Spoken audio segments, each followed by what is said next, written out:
इस कहानी की शुरुआत कैलिफोर्निया से होती है, जहां हमें एक जज को दिखाया जाता है जिसके पास एक बहुत ही खूबसूरत डॉग है। इस डॉग का नाम होता है बग। जज बग से बहुत प्यार करता है, बग भी जज से बहुत प्यार करता है। हालांकि बग बहुत समझदार है, लेकिन वो बहुत शरारती भी होता है। वो पूरे शहर में बहुत शरारतें करता है, लेकिन उसकी शरारतों को सब नजरअंदाज करते हैं क्योंकि वो एक जज का डॉग है। और एक दिन जब वो मार्केट में होता है, तभी एक आदमी उसे देखता है। वो उससे बहुत प्रभावित हो जाता है और कहता है कि इस तरह के डॉग्स की कनाडा में बहुत जरूरत है, जहाँ पर सोने की खाने हैं। यहाँ पर जज का माली भी होता है जो उसकी ये बात सुन लेता है।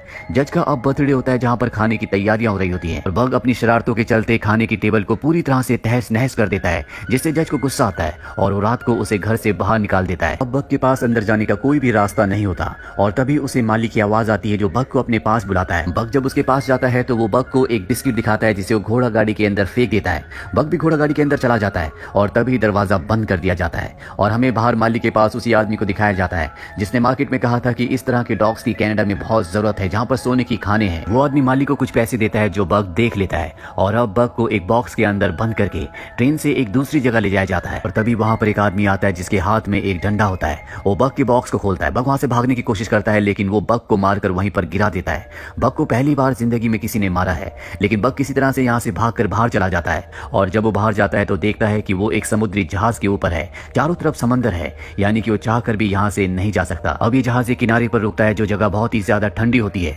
बग को यहाँ पर नीचे उतारा जाता है। तभी बर्फ गिरना शुरू हो जाती है, जिसे देखकर बग पूरी तरह से हैरान होता है क्योंकि उसने पहली बार जिंदगी में बर्फ देखी है। वो बर्फ में खेलना शुरू कर देता है और उसे मौका मिल जाता है और वो अपनी रस्सी छुड़ाकर यहाँ से भाग जाता है। और जब वो भाग रहा होता है तभी वो एक आदमी से टकराता है जिसका नाम जॉन है। और यहाँ पर जॉन और बग पहली बार एक दूसरे को देखते हैं। इसके बाद बग को पकड़ लिया जाता है और उसे बाकी डॉग्स के साथ बेचने के लिए रखा जाता है। तभी वहाँ पर एक आदमी आता है जिसे बग बहुत अच्छा लगता है और वो बग को खरीद लेता है। दरअसल ये एक पोस्टमैन है जो स्लेट के ऊपर लोगों को उनके लेटर्स डिलीवर करता है, क्योंकि यहाँ पर बर्फ है, किसी भी तरह का और कोई भी वाहन यहाँ नहीं चल सकता और उसे अपने स्लेड के लिए एक और डॉग की जरूरत है जो अब बग है। बग को पीछे बांध दिया जाता है, लेकिन बग को बर्फ में चलना दौड़ना नहीं आता, इसीलिए वो बार बार स्लिप हो रहा होता है। अब रात हो जाती है और बग को बहुत ठंड लगती है। पोस्टमैन और उसकी जो गर्लफ्रेंड होती है वो टेंट के अंदर सो रहे होते हैं। बग वैसे बहुत शैतान होता है, इसीलिए वो चुपके से टेंट के अंदर जाता है और पोस्टमैन की गर्लफ्रेंड को बाहर निकालकर खुद अंदर सो जाता है। जल्दी पोस्टमैन की गर्लफ्रेंड की आंख खुलती है और वो बग को टेंट से बाहर निकालकर खुद वहां पर सो जाती है। बग को कुछ भी समझ नहीं आता कि वो इतनी ठंड में कैसे सोएगा और तभी वो अपने सामने एक काली भेड़िए को देखता है जो उसी को देख रहा होता है। बग उससे डर जाता है और जब वो पीछे जाता है तभी वो एक डॉग से टकराता है जो गड्ढा करके सो रहा होता है। वो डॉग वहां से उठकर चला जाता है और बग उस गड्ढे में सो जाता है। उसे समझ में आ जाता है कि बर्फ में कैसे सोया जाता है। अब अगली सुबह एक बार फिर से सब के सब डॉग स्लेड को खींच रहे होते हैं, लेकिन यहाँ पर बग को अब भी बहुत परेशानी हो रही होती है। वो सीख रहा होता है कि बर्फ में कैसे भागा जाता है। काम करने के बाद इन सबको खाने के लिए फिश दी जाती है और तभी स्लेड के सबसे आगे जो डॉग भागता है, जो सबसे ज्यादा अग्रेसिव और इगोस्टिक होता है, वो दूसरे डॉग की फिश को छीन लेता है। जब बग ये देखता है तो उसे बिल्कुल भी अच्छा नहीं लगता और वो अपनी फिश उसे दे देता है, जो देखकर सभी डॉग्स हैरान हो जाते हैं क्योंकि कभी भी डॉग्स अपना खाना दूसरे को नहीं देते। दरअसल स्लेड के सबसे आगे जिस डॉग को बांधा जाता है, जो पूरी स्लेड को लीड करता है, वो किसी से भी अच्छे से बिहेव नहीं करता और जब ये एक जगह पानी पी रहे होते हैं तो वही डॉग किसी को भी वहां से पानी नहीं पीने देता। जिसके बाद बग एक दूसरी जगह पर अपने पंजों से बर्फ को तोड़ता है और वहां पर सब पानी पीना शुरू कर देते हैं। यहाँ भी पता चलता है कि बग बहुत ही अच्छा डॉग है। हालांकि वो अपने पुराने मास्टर जो कि एक जज था, उसके पास रहते हुए बहुत ज्यादा शरारती हो गया था क्योंकि उसने कभी भी उसे कुछ नहीं सिखाया था, लेकिन अब वो धीरे धीरे चीजें सीख रहा है। साथ ही दूसरे डॉग से उसकी दोस्ती भी हो रही है, पर फ्रंट डॉग उसे बिल्कुल पसंद नहीं करता। अब जैसे जैसे वक्त बीतता है बग को बर्फ में भागना आ जाता है और एक दिन जब पोस्टमैन की गर्लफ्रेंड बर्फ को चेक कर रही होती है तो अचानक से वो पानी के अंदर बर्फ के नीचे गिर जाती है। पोस्टमैन उसे बचाने के लिए भागता है, लेकिन बग उससे पहले उस जगह पहुंचकर पोस्टमैन की गर्लफ्रेंड को पानी से निकालकर बाहर ले आता है, जिससे उसकी जान बच जाती है। इसके बाद पोस्टमैन की गर्लफ्रेंड, जिसे बग ने सबसे पहले टेंट से बाहर निकालकर खुद उसकी जगह पर सो गया था, वो बग को पसंद करना, प्यार करना शुरू कर देती है। साथ ही वो उसे खाना भी खिलाती है, जो देखकर फ्रंट डॉग, जो कि बग से बहुत ज्यादा जेलस है, पूरी तरह से गुस्से में आ जाता है। रात को बग एक खरगोश के साथ खेला करता था और आज भी जब वो उसके साथ खेल रहा होता है तभी वहां पर फ्रंट डॉग आ जाता है और वो उस खरगोश को मार देता है। इसके बाद वो बग के ऊपर भी हमला करता है, जिससे बग बेहोश हो जाता है। पर इससे पहले कि वो बग को मारता, यहाँ पर वही काला भेड़िया आता है जो बार बार बग को दिखता है और वो उस फ्रंट डॉग को ऊपर चट्टान से नीचे फेंक देता है।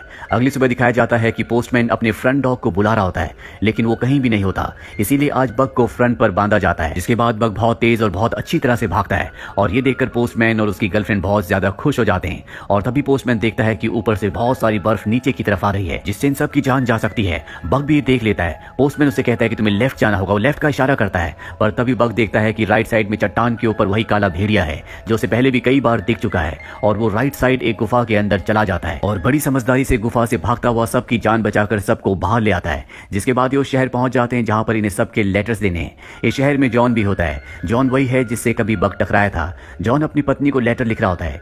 दरअसल जॉन के बेटे की मृत्यु हो चुकी है और आज उसके बेटे का बर्थडे है। और जब वो लेटर लेकर पोस्टमैन के पास पहुंचता है तो पोस्टमैन यहाँ से निकल ही चुका होता है। वो पीछे से आवाज लगाता है। बग जॉन की आवाज सुन लेता है और वो रुक जाता है। इसके बाद वो खुद जॉन के पास जाता है और उससे उसका लेटर लेता है। और अब बग अपने मास्टर के साथ, पोस्टमैन के साथ और बाकी डॉग्स के साथ यहाँ से निकल जाता है। बग के जीवन में अब सब कुछ सही चल रहा होता है, पर एक दिन पोस्टमैन को गवर्नमेंट की तरफ से एक लेटर आता है जिसमें उसे बताया जाता है कि उस रूट को, जिस रूट में तुम लेटर्स देने के लिए जाते हो, उसे टेलीग्राफ से रिप्लेस किया जा रहा है। यानी कि वहां पर अब इलेक्ट्रॉनिक मैसेजेस भेजे जाएंगे। तुम्हें सभी डॉग्स को बेचकर वापस आना होगा।